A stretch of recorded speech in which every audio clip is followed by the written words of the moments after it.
Saudara, kullu nafsin dha'iqatul maut.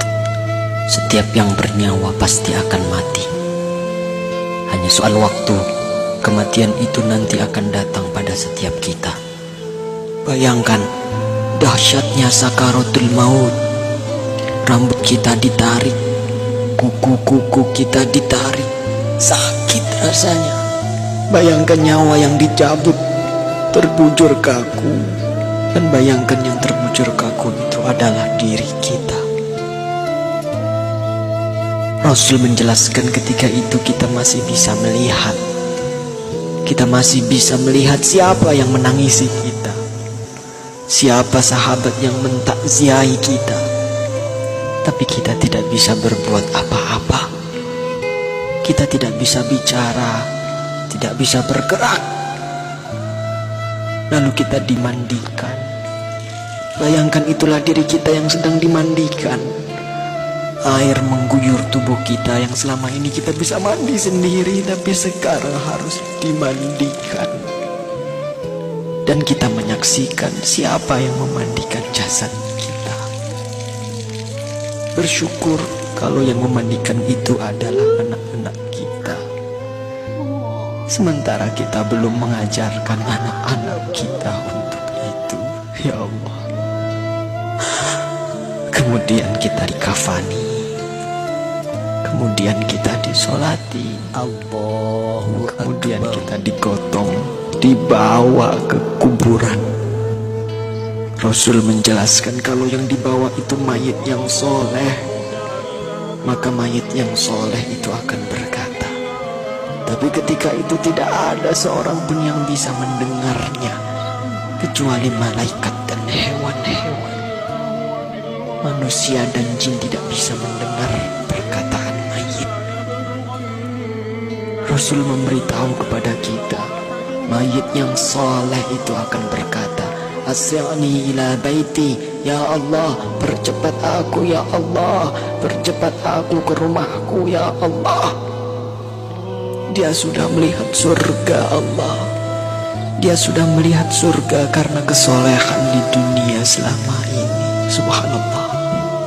Tapi sebaliknya, ketika mayit itu mayit yang banyak maksiat, mayit yang selama di dunia suka mengumbar aurat, pembunuh, perusak, penipu, koruptor, ya Allah. Mayat itu akan berkata, Aina tadhabun, mau dibawa kemana aku ini? Berhenti, berhenti. Tapi tidak ada yang mendengarnya. Ibunya tidak bisa mendengarnya, ayahnya tidak bisa menolongnya, teman-temannya tidak bisa berbuat apa-apa. Dan terus ia dibawa ke dalam kuburnya. Subhanallah. Saudara, semua kita akan masuk ke dalam galian lubang tanah 2 meter. Ketika itu kita masih bisa melihat untuk yang terakhir, siapa yang mengubur kita, siapa yang menutupi tubuh kita dengan tanah. Mungkin keluarga kita, mungkin tetangga-tetangga kita, atau sahabat-sahabat kita. Tapi begitu selesai kita dikubur, orang-orang yang kita cintai, orang-orang yang dulu selalu bersama kita, orang-orang yang dulu selalu menemani kita, semuanya pulang. Semuanya pulang meninggalkan kita sendirian di kubur.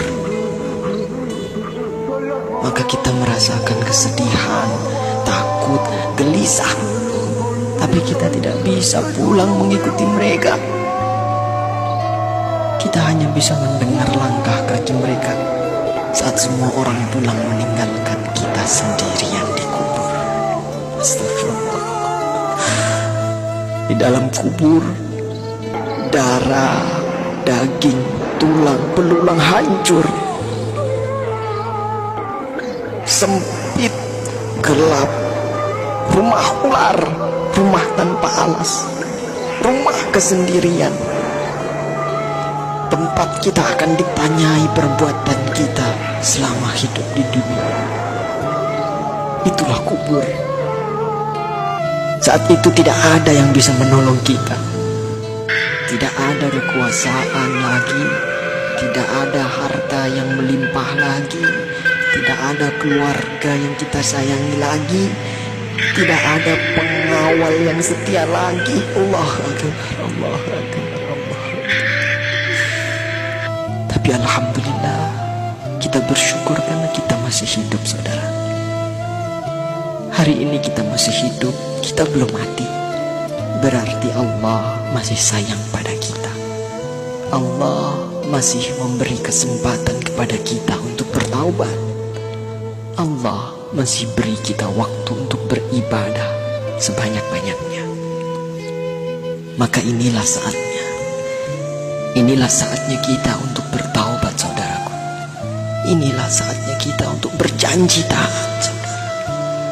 Saatnya untuk kita berhenti melakukan kemaksiatan. Saatnya untuk kita berhenti melakukan kezaliman. Saatnya kita membahagiakan keluarga kita, istri kita, suami kita, orang tua kita, anak cucu kita. Saatnya kita berbuat baik untuk negeri yang tercinta ini. Saatnya kita berdakwah.